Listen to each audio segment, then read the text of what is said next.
A'udzubillahi minasyaitonirrajim. Bismillahirrahmanirrahim. Aqulu lakum ayyuhal ikhwah jami'an. Assalamualaikum warahmatullahi wabarakatuh. Berjumpa kembali dengan saya Busyairi Ali pada acara Renungan Hikmah. Saudara-saudaraku sekalian, para pemirsa Hikmah TV yang dirahmati Allah Subhanahu wa taala. Ada sebuah pertanyaan yang diajukan terhadap saya bahwa kita sudah mengetahui beberapa pekan yang telah lalu telah terjadi sebuah penangkapan oleh Densus 88 terhadap beberapa orang yang disebut dengan ulama, dikarenakan sudah tersangka menjadi teroris. Dan ulama-ulama yang ditangkap ini adalah ternyata anggota MUI.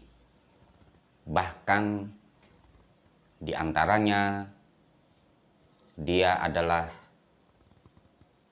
anggota dari Dewan Fatwa di Majelis Ulama Indonesia. Kemudian teman saya tersebut bertanya, mengapa sampai seorang ulama ditangkap oleh Densus 88? Menanggapi pertanyaan yang demikian itu, saya akan mendudukkan persoalan ini. Kita terlebih dahulu harus membahas tentang apa itu ulama.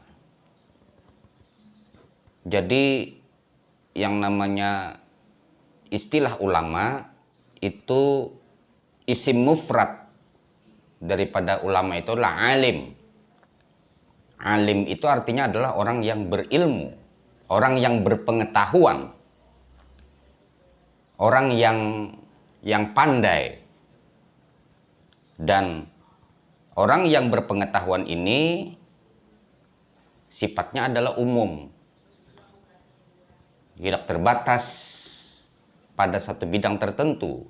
Misalnya dia berpengetahuan atau memiliki sebuah keahlian tentang fisika, kimia, matematika, kesehatan, itu juga disebut dengan alim atau orang yang berpengetahuan. Ini adalah makna dari etimologi dari alim itu sendiri. Orang yang berpengetahuan tentang sains, maka itu juga disebut dengan alim. Jamaknya adalah ulama atau orang-orang yang berpengetahuan. Namun makna ini dipahami oleh banyak masyarakat karena dinisbahkan terhadap orang per orang yang dikatakan dan dipahami oleh masyarakat kita adalah sebagai ulama tersebut, yang diberikan terhadapnya atribut, maka dia menjadi seorang ulama, yaitu adalah orang-orang yang berpengetahuan tentang agama. Nah, menurut Al-Quranul Karim, yang namanya ulama itu adalah innama yakhsyallaha min ibadihil ulama. Sesungguhnya orang yang paling takut kepada Allah Subhanahu wa taala hanyalah ulama. Jadi menurut definisi Al-Quranul Karim, ulama itu adalah orang yang takut kepada Allah Subhanahu wa taala, orang yang bertakwa kepada Allah Subhanahu wa taala, di mana tutur katanya, perilakunya, akhlaknya, dia mencerminkan akhlak Allah Subhanahu wa taala. Itu adalah sebuah parameter yang dikatakan oleh Allah Subhanahu wa taala di dalam Al-Qur'an. Perkumpulan ulama atau majelis ulama sebagaimana yang ada di Indonesia, apa sebenarnya kedudukan majelis ulama Indonesia? Kita belum berbicara siapa. Kalau siapa itu kan orangnya, tetapi apa kedudukannya?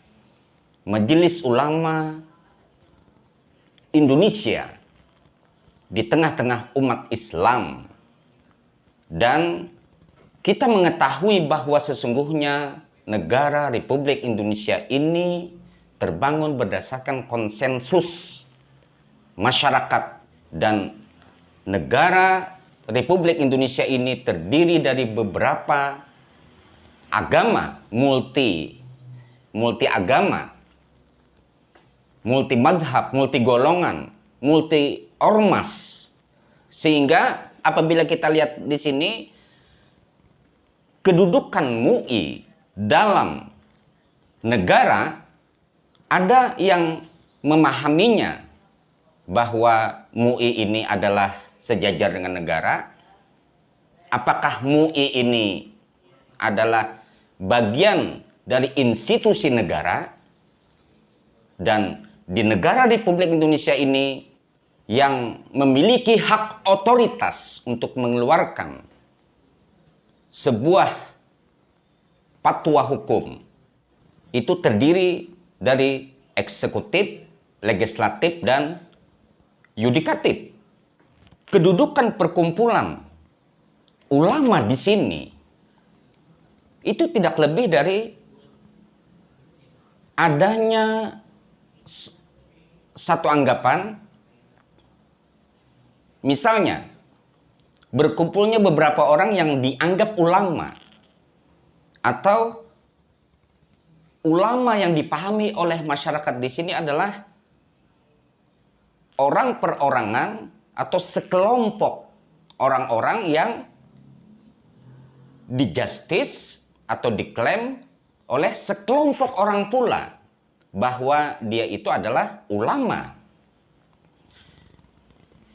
Di mana di dalam kedudukannya di sebuah negara Republik Indonesia ini, dia tidak memiliki hak otoritas apa-apa. Yang memiliki hak otoritas itu adalah lembaga yudikatif yang berhak untuk berfatwa salah atau benarnya dalam ketatanegaraan menata sebuah masyarakat yang sangat plural ini, yang sangat beragam, multi agama. Bahkan di dalam satu agama pun itu juga ada memiliki berbagai pandangan agama, madhab, golongan, sekte, ormas, dan lain-lain. Sehingga untuk menaungi hal yang tersebut itu, yang memiliki otoritas untuk mengatakan itu benar atau salah, dia melanggar hukum atau taat hukum, itu adalah institusi yudikatif. Sehingga apabila kita lihat dari sistem ketatanegaraan kita, kedudukan perkumpulan yang disebut ulama tadi, sebagaimana saya katakan, di satu sisi yang dipahami orang, yang dipahami oleh masyarakat yang mungkin sudah terlanjur bahwa yang dinamakan ulama itu adalah orang-orang yang disematkan terhadapnya memiliki pengetahuan agama atau memakai atribut. Itu lebih daripada hanya disematkan terhadap orang per orang atau sekelompok orang atribut keagamaan, sehingga untuk berada di negara Kesatuan Republik Indonesia, perkumpulan ulama ini tidak memiliki hak otoritas apa-apa. Tetapi kenyataannya, faktanya yang terjadi, banyak sekali orang-orang yang berkumpul dalam naungan perkumpulan yang orang-orangnya yang berada di situ disebut ulama, mengeluarkan fatwa-fatwa, mengeluarkan fatwa halal, fatwa haram, sesat, kafir, dan lain-lain terhadap golongan tertentu. Justru hal ini akan membuahkan atau menghasilkan sebuah permasalahan yang sangat berbahaya, karena fakta yang terjadi di tengah-tengah masyarakat kita bahwa masyarakat kita ini adalah multi agama, multi madhab, multi ormas, sangat plural sekali, sehingga di dalam masyarakat umat Islam sendiri, perkumpulan ini saya rasa tidak merepresentasikan dari umat Islam. Apapun fatwa yang dikeluarkannya itu sedikit pun tidak mengikat bagi umat Islam, karena lahirnya perkumpulan ini dan siapapun bisa membuat sebuah perkumpulan. 2 orang saja berkumpul, kemudian dia dipandang oleh sebuah masyarakat itu adalah ulama, maka itu adalah perkumpulan ulama. Bila 1 orang itu disebut individu. Nah, padahal masyarakat kita adalah banyak ormas, banyak bermacam-macam agama, bermacam-macam madhab dalam satu aliran agama. Itu saja berbagai macam golongan yang tentang pemahaman keagamaan. Sehingga fatwa-fatwa yang dikeluarkan yang berkeliaran pada hari ini menurut saya itu tidak merepresentasikan dari umat. Bahkan menurut saya sangat meresahkan. Karena fatwa-fatwa yang dikeluarkan itu mungkin fatwa-fatwa itu hanya mewakili golongan tertentu, tetapi belum tentu ormas yang lain atau golongan yang lain terwakili dengan fatwa-fatwa yang dikeluarkan oleh perkumpulan ulama tersebut. Saudara-saudaraku sekalian yang dirahmati Allah Subhanahu wa taala. Dengan melihat hal yang demikian ini, saya tidak heran akan terjadinya orang per orang yang kebetulan berada dalam perkumpulan ini atau disebut dengan majelis ulama ini tertangkap oleh Densus 88 yang terpapar dengan radikalisme dan terorisme. Dan Densus 88 adalah sebuah institusi negara, bagian yang tak terpisahkan dari lembaga yudikatif. TNI Polri adalah penegak hukum, menertibkan masyarakat, menjaga keamanan negara. Siapapun yang melanggar hukum di Indonesia ini, apakah dia dipandang oleh masyarakat adalah ulama, tetapi dia melanggar hukum yang menjadi sebuah konsensus atau kesepakatan di negara kesatuan Republik Indonesia ini, maka dia akan dihukum sesuai dengan peraturan yang berlaku. Seorang jenderal sekalipun bisa masuk penjara apabila dia melanggar konstitusi negara, apabila dia melanggar undang-undang. Tak heran jika siapapun dia, apakah dia dipandang sebagai seorang ulama, ketika dia melanggar sebuah hukum yang berlaku di negara kita Republik Indonesia, maka dia pasti akan terjerat hukum. Dan Densus 88 melakukan penangkapan terhadap orang yang diklaim sebagai ulama tadi, bukan berarti dia anti ulama, bukan berarti terjadi diskriminasi ulama. Bukan begitu, karena negara Republik Indonesia adalah berdasarkan hukum dan lembaga-lembaga yang memiliki hak otoritas seperti eksekutif, legislatif, yudikatif merupakan sebuah badan negara atau lembaga negara yang memiliki hak otoritas untuk menentukan siapa yang salah, siapa yang baik. Nah, dan kedudukan Majelis Ulama Indonesia bukan bagian daripada lembaga negara. Begitu juga apabila kita berbicara tentang umat Islam, Majelis Ulama Indonesia pun itu tidak mewakili umat. Siapa yang mengangkatnya? Terkecuali ada sebuah kesepakatan untuk menjadi anggota Majelis Ulama Indonesia itu harus diadakan pemilu, dipilih oleh masyarakat. Baru itu ada sebuah ketentuan-ketentuan. Dan kita mungkin mengetahui pasti mengetahui siapa yang melahirkan perkumpulan ini. Itu ada historisnya. Bagi saya, untuk melihat seorang ulama itu ada parameternya.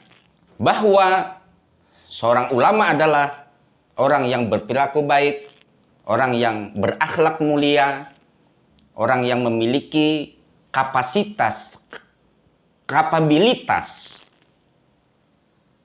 di dalam hal yang berhubungan dengan agama, dan melihat bahwa masyarakat termasuk umat Islam yang ada di Indonesia ini sangat plural, sangat multi agama, multi madhab, multi ormas, maka fatwa-fatwa yang dikeluarkan oleh perkumpulan yang mengklaim dirinya sebagai perkumpulan ulama ini, dari sisi kenegaraan dia bukan bagian daripada lembaga negara, dari sisi masyarakat umat Islam pun yang sangat banyak di Indonesia ini, belum ada satu klausul, satu kesepakatan untuk mengangkat mereka sebagai orang yang memiliki hak otoritas untuk mengeluarkan fatwa, mengeluarkan fatwa halal haram, sesat, kafir, dan sebagainya terhadap golongan-golongan tertentu. Bahkan ormas-ormas yang ada di Indonesia, ormas-ormas besar seperti Nahdlatul Ulama itu ada Bahsul Masail. Seperti di Muhammadiyah itu ada Majelis Tarjih. Yang antara ormas yang satu dengan ormas yang lain juga memiliki badan untuk untuk pengikut-pengikutnya. Bahkan apabila mau memilih, saya secara pribadi akan memilih ormas yang sudah memiliki pengikut yang banyak, yang jelas fatwanya itu ditujukan terhadap pengikutnya. Dan sekali lagi, perkumpulan ulama yang dinamakan Majelis Ulama Indonesia ini tidak merepresentasikan dari suara umat Islam, sehingga berfatwa apapun itu tidak mengikat sedikit pun kepada umat Islam. Dan tidak heran ada seorang yang dipandang sebagai ulama melakukan kriminal, bisa jadi teroris, bisa korupsi, bisa melakukan sebuah pelecehan seksual dan lain-lain. Hal itu tidak mengherankan kita, karena di Indonesia belum ada satu parameter untuk mengangkat seorang ulama itu.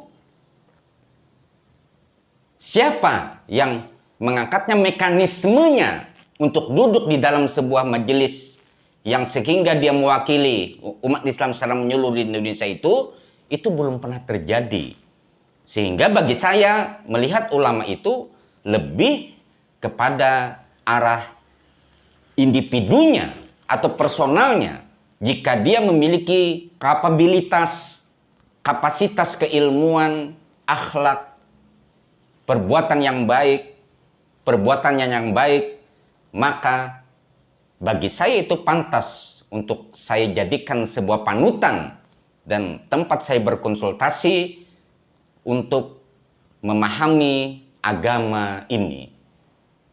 Sekali lagi, mudah-mudahan pemahaman-pemahaman yang sangat bias, bahkan terjadi disinterpretasi tentang ulama ini, lambat laun di tengah-tengah masyarakat harus dipahami bahwa kalau menurut parameter Al-Quran, ulama itu adalah orang yang takut kepada Allah Subhanahu wa Ta'ala, orang yang selalu berbuat baik secara lisannya, perbuatannya, dan melahirkan karya-karya spektakuler demi untuk umat manusia pada umumnya dan umat Islam pada khususnya.